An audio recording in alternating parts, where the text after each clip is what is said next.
Hello friends, आप सब कैसे हो। आई होप मुझे पता से अच्छे होंगे। चलिए आज के इस video line DElEd third semester Sanskrit के प्रश्न पत्र को हम लोग देखेंगे। इसमें पहला टॉपिक आता है वर्णमाला। अभी तक हमारे चैनल पर नए हैं तो हमारे चैनल को लाइक सब्सक्राइब शेयर कीजिए ताकि जब तक मेरा वीडियो आप तक अपलोड हो अब तक पहुँचता रहे। और है वर्णमाला। मानव मुख से निकली हुई ध्वनि की अंतिम और अविभाज्य इकाई को वर्ण कहते हैं, अर्थात इन्हीं वर्णों के समूह को वर्णमाला कहते हैं।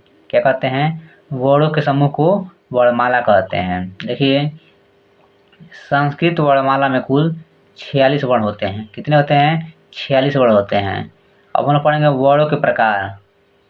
वर्णों के प्रकार। संस्कृत वर्णमाला में वर्ण दो प्रकार के होते हैं। पहला स्वर और दूसरा व्यंजन। स्वर को हम लोग अच के नाम से जानते हैं और व्यंजन को हम लोग हल के नाम से जानते हैं। अब आता है स्वर यानी कि अच। जिन वर्णों के उच्चारण में किसी अन्य वर्ण की सहायता नहीं ली जाती है उन्हें स्वर कहते हैं। उन्हें हम लोग स्वर कहते हैं। जिन वर्णों के उच्चारण में किसी अन्य वर्ण की सहायता नहीं ली जाती है उन्हें हम लोग स्वर कहते हैं।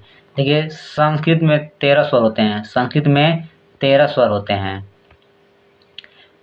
स्वर संस्कृत में 13 स्वर होते हैं और स्वर 3 प्रकार के होते हैं। स्वर 3 प्रकार के होते हैं। पहला ह्रस्व स्वर, इनकी संख्या 5 होती है, अ, ई, उ, ऋ, ली। और दूसरा होता है दीर्घ स्वर। इसमें आ, बड़ी, बड़ा ऊ, ए, ओ और अक्षर आते हैं। तीसरा प्लुत स्वर, इसमें त्रिमात्रिक वर्ण होता है, इसमें ओम।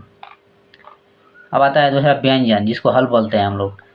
व्यंजनों का उच्चारण स्वरों की सहायता से होता है, उसे हम लोग व्यंजन कहते हैं। व्यंजन कुल 33 होते हैं। क्या होते हैं? 33 होते हैं।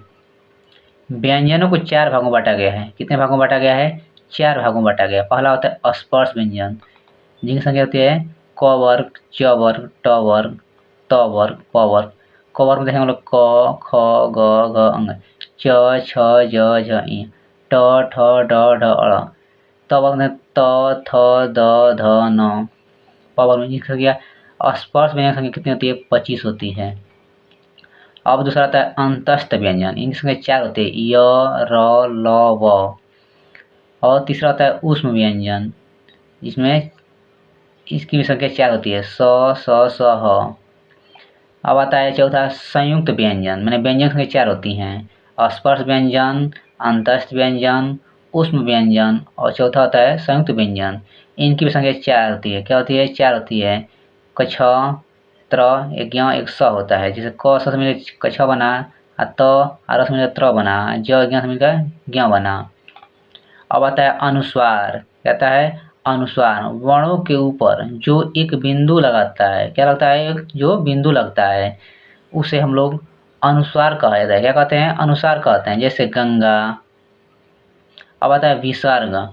इस विसर्ग में बालका है, ये 2 बिंदु लगता है, बालका, श्याम है, ये सब विसर्ग हैं। अब तीसरा आता है अनुस्वार वर्ण। इसमें क्या होता है? प्रत्येक वर्ग का 5वां अक्षर क्या कहलाता है? अनुनासिक वर्ण कहे जाते हैं। जैसे र, म, न। अब आता है हम लोग का वर्णों का उच्चारण स्थान। वर्णों का उच्चारण स्थान। देखिए, वर्ग है, उच्चारण स्थान मूल सूत्र है। इसमें पहला कह रहा है क, ख, ग, घ, ह, अ, आ, ये सब क्या है? कंठ तालु है। क्या है?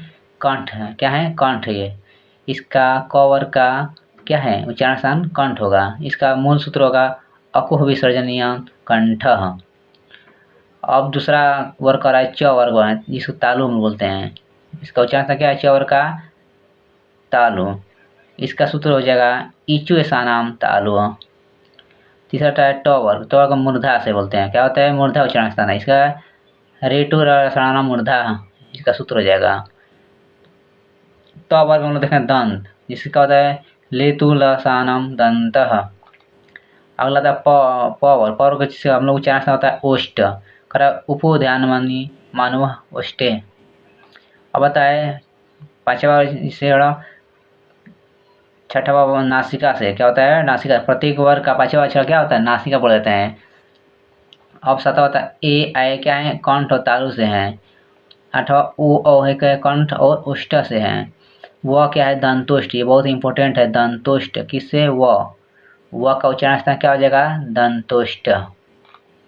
इसी प्रकार हम लोग देखेंगे संधि, क्या देखेंगे, संधि। इसको हम लोग नेक्स्ट वीडियो में देखेंगे, तब तक हमारे चैनल पर बने रहिए। जय हिंद दोस्तों।